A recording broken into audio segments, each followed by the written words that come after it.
10:00 gure gaurko gonbidatua Pello Otxandiano, Euskal Herria Bilduren bozeramaile Eusko Legebiltzarrean. Otxandiano, aspaldiko egunon. Lotura egitearren aurreko gaitik eta ikusi duzu. Jarraipen maila desberdinak dauzkagula, nolari zara begiratzen Vatikanoari egun hauetan? Distantzia apur batekin egia esan. Naiz oso jarraitzaile Vatikanoarena eta oro har Eliza Katolikoarena. Ulertzen dut, momentu honetan importantzia, eta esango nuke gaina mundua dagoen bezala egonda, bere relativizatu ezagun, ez? Aita santu bat izendatzeak ze ondori izan dezakeen, diot, ja politikoki, baina jasan dagoen bezala mundua guztiaren behar izango uste dut. Asko xamarri izan da, Francisco Aita santua bera, zaku progresistan horren ziur sartu izana? Uste dut ez dela gutxi etzi behar, ez? Hainbat auzitan izan duen jarrera eta konpromisoa, ez? Migrazioaren gaiarekin, gerren gaiarekin, oroar, esango nuke kapitalismoa sortze dituen kalte eta ondorioekiko izan duen sentiberatasuna uste dut.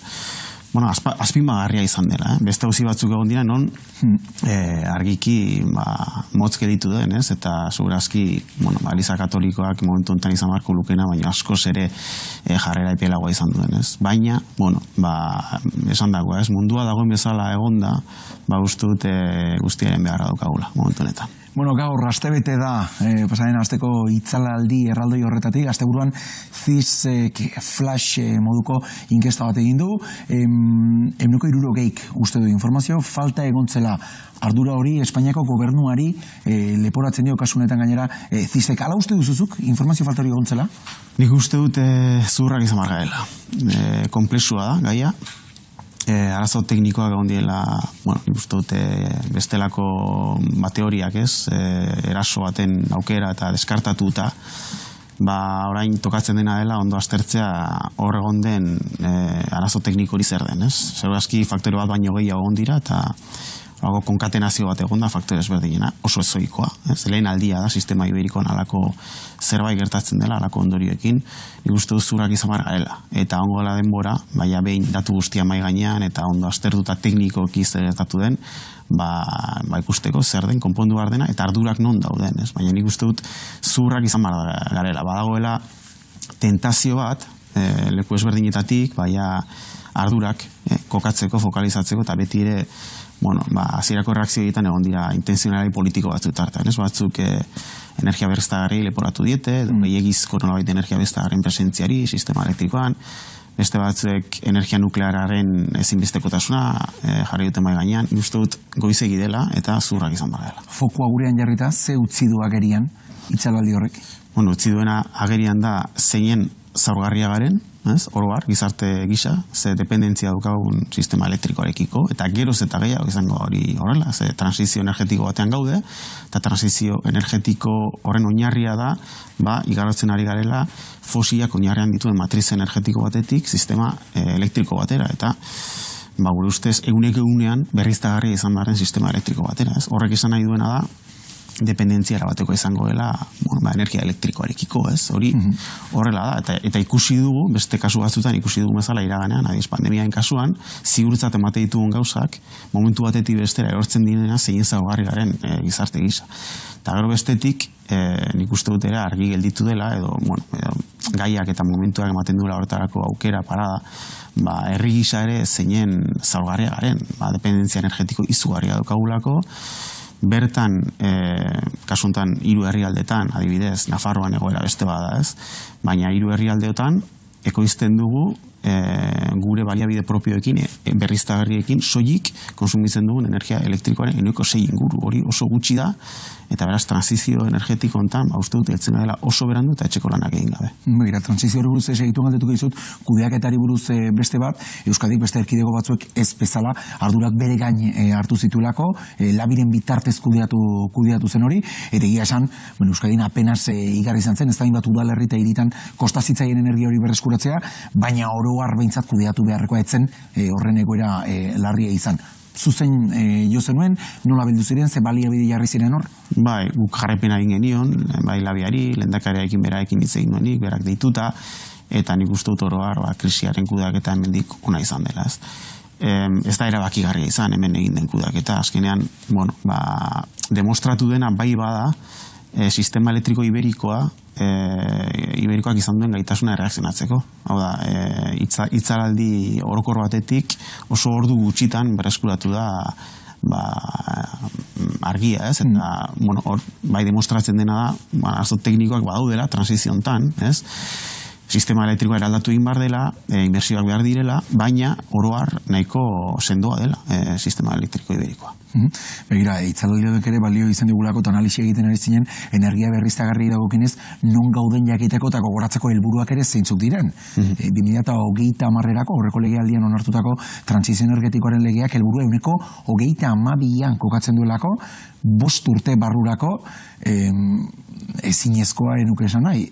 Oso komplikatua bintzat bai? Oso, ezinezkoa espada, argiki, zalantzari gabe. Heldu gara momentu untara berandu, ez? Momentu untan adibidez, hiru herrialdeotan ez dago lurralde plan sektorialik onartuta, ez? Bera, ez daukagu lurralde plangintza zehatz bat, energia berriztagarrien nola edatu.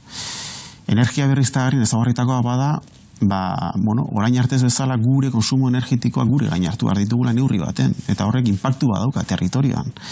Eta horrek esan nahi du lurraldea, territorioa ordenatu egin behar dela, planifikatu egin behar dela, ez? Eta zoritxarrez, oso berandu iritsi gara, eta hor ardura batzuk badaude, ez? Baina horrek ez du konponduko, nik uste dut etorkizunari heldu behar diogula. Eta hemen bi auzi daude nire ustez, momentu honetan. Bat da, momentu honetan tramitazioan dauden proiektuekin zer, hor badago korapio importante bat, 100 piku proiektuari dira hiru herrialdeotan tramitatzen, eta horrek sortzen du nolabaiteko anabasa bat, ez? Eta ezin egon bat, baita ere komunitate lokaletan, ez? Eta bigarrena da, hemendik eta 2050 gauzak ondo egiten nola hasi. Eta beraz nola antolatu lurraldea, nola egin energia berriztagarrien edapen orekatu bat, demokratiko bat eta justu bat.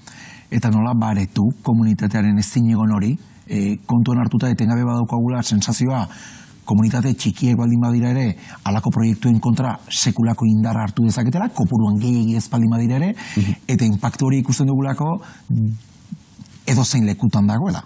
Bai, nik esango nuke tramitatzen ari den proiektuekiko bermatu behar dela azpiegitura horien, erekiko den energia sorkuntza azpiegitura horien kontrol publiko importante bat. Eta horretarako aukerak badauzkagula.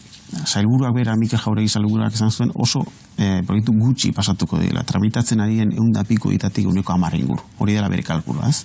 Eta orain erabaki behar dela non eta nola. Hori parlamentuan berak horrela dira zizuen. Hori da, kontu ez? Non eta nola. Non da, inpaktu gutxien sortuko dituzten kokagunetan. Eta nola da, gure ustez, energiaen euskal erakundearen parte hartze publiko importante batekin proiektuien jabetzan, eta baita ere parte hartze komunitario importante batekin. Legeak berak 120 gutxineko parte hartzea baimentzen du. Hau da, energia enpresak preste egon behar diela azpiegitura horien jabetza 120 gutxienez tokiko eragiekin, eragi ekonomikoekin, publikoekin eta partekatzeko, ez? Hor badaukago aukera bat bermatzeko azpiegitura kritikoien nolabaiteko kontrol publiko soziala. Hori bada, nire ustez, faktore gako bat. Eta gero, hortik aurrerakoari dagokionez, hasi behar gara gauzak ondo egiten. Eta horrek gure ustez eskatzen duena da akordio sozial bat. Hori ere badago legean mandatatuta, ez? Honezkeroia, egon barko litzateke diseinatuta eta martxan, eta horre ere beranduari gara, ez? Eta gure ustez momentua da, EAen, lurralde plangintza osoa berrikusteko. Eta hori hasten da, PTP-tatik, hau da, eskualdeak, area funtzionalak, ez? Ordenatzen dituzten PTP horien errebizio batetik, eta prozesuotan komunitate lokalen ahotsa entzunez. Halako prozesu bat diseinatu beharko litzateke gure ustez, 2050 begira, eman dugun transizio energetiko hori ondo diseinatzeko. Ez da faktore klabea baita ere NIMBY efektua, ingelesez nire patio atzekaldean ez, ados nago, baina ez nire inguruan. Bai, hori horrela da, eta hori faktore hori hor dago eta jarraituko du hor egoten. Baina horrek eskatzen duena pedagogia politika handi bat. Eta horretarako, etxeko lanak nik uste dut egin behar diela, ez? Hau gau adibidez, telebista publiko bat, ez? Konsientziatu egin behar da jendea. Eta klima larrialdiaren ondorioetaz jabetu behar gara. Eta gure konsumo energetikoa zeintzu diren. Eta gure aztarna ekologikoa zein den. Eta bestalde egin behar ditugu galdera funtsesko batzuk. Pausatu behar ditugu, mai gainean. Bat, ze konpromiso hartuko ditugun, gizarte gisa, klima larrialdiaren testu inguruan. Baina herrialde industriala izan nahi badugu, gutxieneko konsumoia zeintzu diren, eta handia dira, eta ze buru jabetza nahi duen herri gizaz. Hor, pedagogia politika handi bat egin behar da, eta uste dut orain arte oso gutxi egin dela, eta eztabaida hori modu ordenatuan, modu sosegatuan, lidergo politiko handi batekin. Ze garai hauek eskatzen dute lidergo politiko handi bat. Eramaten bada baita ere tokiko eskalara, eta tokiko eragile hotza eman, eta deliberatu jendearekin batera, auzi honen inguruan, auzi generazional eta zibilizatorio honen inguruan. Nik uste du NIMBY fenomenoak horren jarraituko duela, baina gizarte heldua garela, eta herri gisa, alako erronko bat horregitu gai bagarela. Pedagogia horretan, EH Bildu, uste duzu zerbait gaizki egin duela azken urteotan? EH Bildu ez du gobernu ardurarik izan, instituzio nagusietan. Bai. Baina badakigu komunitate txiki askotan, udal maila askotan, borroka oso gogorrak izan direla proiektu garrantzitsu askoren kontra, eta erabakitze eskubidea izan dutela zenbait proiektuekiko udaletan, erabakitze eskubidea baino, blokeo edo prozesu administratiboak luzatzeko?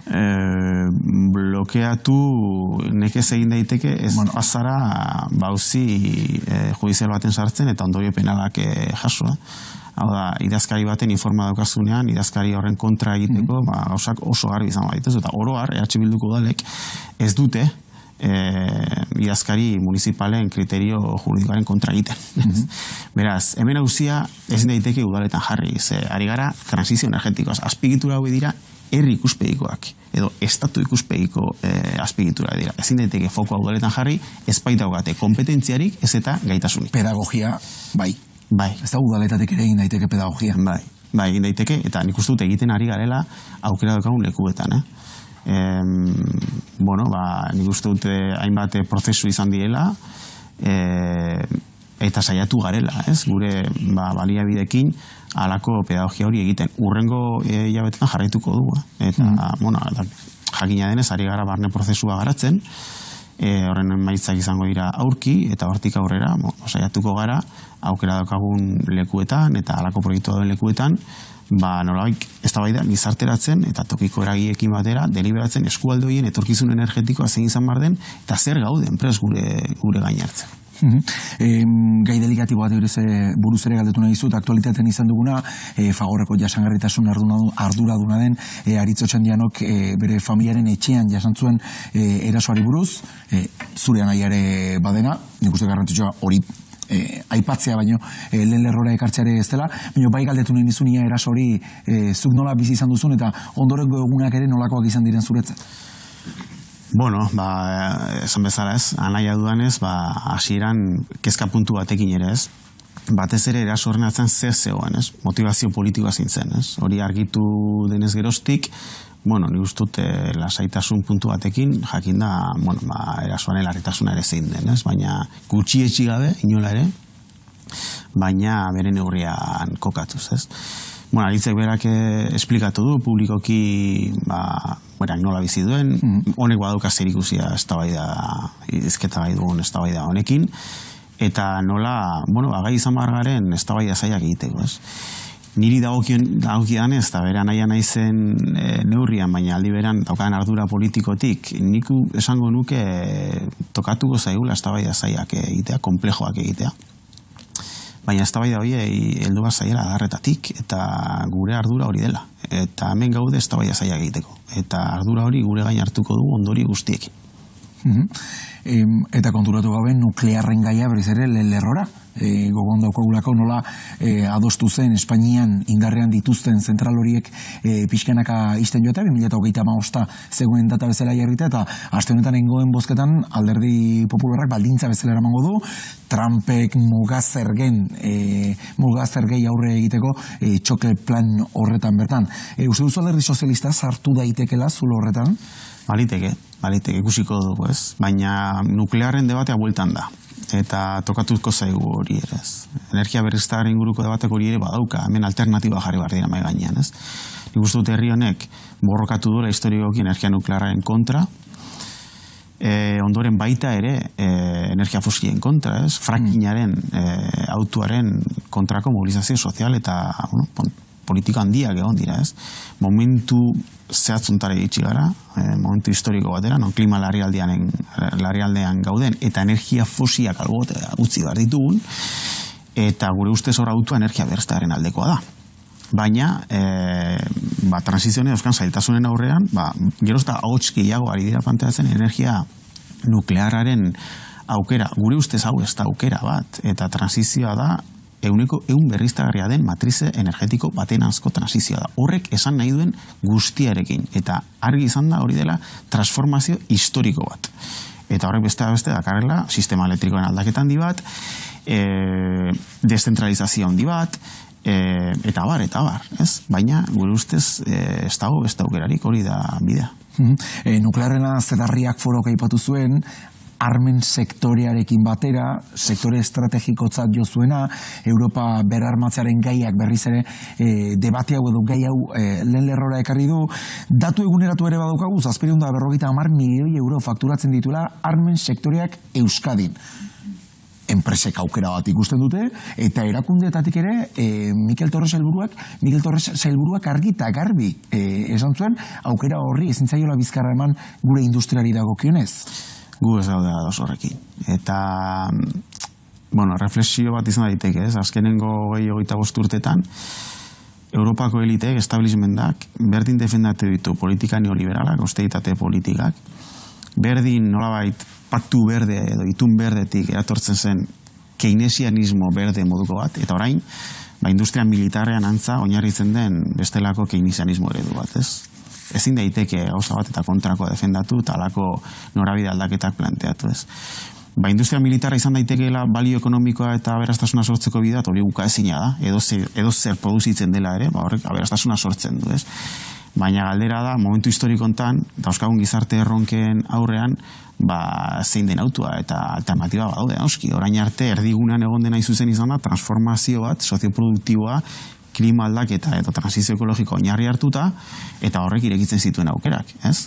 Eta orain de repente, narratiba hori guztia desagertu da, eta badirudi, industria militarra aukera saietxezina dela, nahi badugu, aberastasuna sortu eta bermatu, ez? Ongizate eredu bat. Gu ez gaude horrekin, inoraz ere ados, eta gainera uste dut, armak ekoizten badira, armak edo erabili, edo saldu egin behar dela. Eta bukatzeko, badago Trumpen plantamentu bat mai gainean. Eta segurazki orain negoziatzen ari dena mugazergen arira. Eta da, Trumpek Davosen argi esan zuen. Zuek 5% gastatuko duzu Europar Batasuna armagintzan, niri armak erosteko, eta gainera erosiko diazue nire kasa, beste leku batzuetan baino garestiago salduko dizuedan. Hori bada maigainan dagoena, eta momentu hontan mapa geopolitiko, mundu mailako mapa geopolitika berordenatzen ari den momentu hontan jokoan dagoena. Europar Batasuna behar du subiranotasun estrategiko, autonomia estrategiko, horrekin deno gaude ados. Armagintzaren autu honek, nik uste dut, burujabetza edo autonomia estrategiko hori ez baian jartzen duela, ez bada eskema subalterno baten, estatu batuekiko eskema subalterno baten sakontzera garamatzen. Europak handi batean amen egin dio. Trumpek esan dagoari, ez da? Herrialde gehientsuenak euren barne produktu gordina azten ari dira portzendakea armagintzara eta berarmatze horretara bideratzeko, eta zero Ursula von der Leyenek emandako zifra potolo haiek datozkigu burura.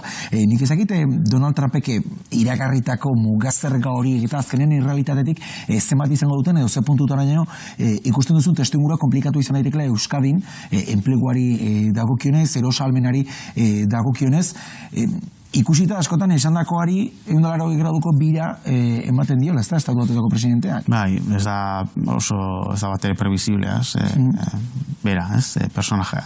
Baina nik uste mugazerrak modu batera da bestera badatozela. Zenbatekoak ikusiko dugu, ez?